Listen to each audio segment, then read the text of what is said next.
उपमुख्यमंत्री अजित पवार यांच्या अपघाती निधनाची बातमी समजताच राजकीय वर्तुळात हळहळ व्यक्त केली जाते। ही बातमी कळताच मन सुन्न झालं, शब्दच सुचेनासे झाले अशा भावना छत्रपती संभाजीनगर जिल्ह्यातील प्रमुख राजकीय नेत्यांनी व्यक्त केलेत। यांनी अजित पवार यांच्या निधनाबद्दल तीव्र दुःख व्यक्त केलंय।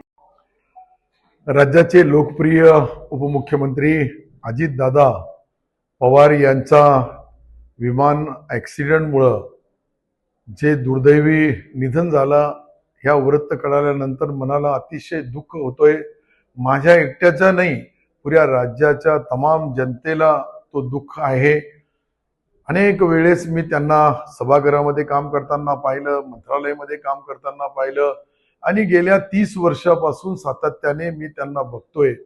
काही एक संवेदनशील, कर्तृत्ववान, समाजासाठी समर्पित केलेला पूर्ण त्यांचा आयुष्य, हे सर्व कार्य विचारात घेता समाजप्रती असलेला त्यांची बांधिलकी, सुदैवाने माझा आणि त्यांचा अनेक वेळेस संबंध आला, संपर्क आला, परंतु अशा या कठीण प्रसंगीमध्ये त्यांच्या कुटुंबियावर हा जो घात झाला, हा जो अपघात झाला, त्यामुळे त्यांची ईश्वर अल्लाह भगवान अजितदादांच्या पवार यांच्या मी माझ्यातर्फे, माझ्या परिवारातर्फे, माझ्या सिल्लोड सोयगाव तालुक्याचा आमदार या नात्याने त्यांना भावपूर्ण श्रद्धांजली अर्पित करतो आणि ईश्वर अल्लाह भगवानला विनंती करेल की त्यांच्या परिवाराला हे जे दुःख झालं ते दुःख पेलण्याची शक्ती देव। जय हिंद, जय महाराष्ट्र।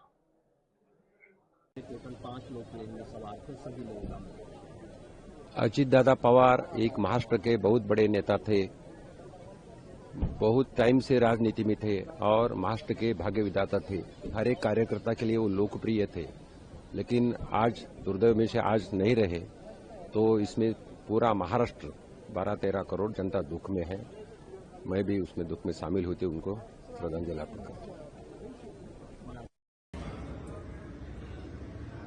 सकाळी सकाळी महाराष्ट्राच्या मनाला सुन्न करणारी, महाराष्ट्राच्या प्रत्येक नागरिकाच्या हृदयाला हलवणारी एक दुर्दैवी घटनाला ऐकावं लागली, बघावं लागली।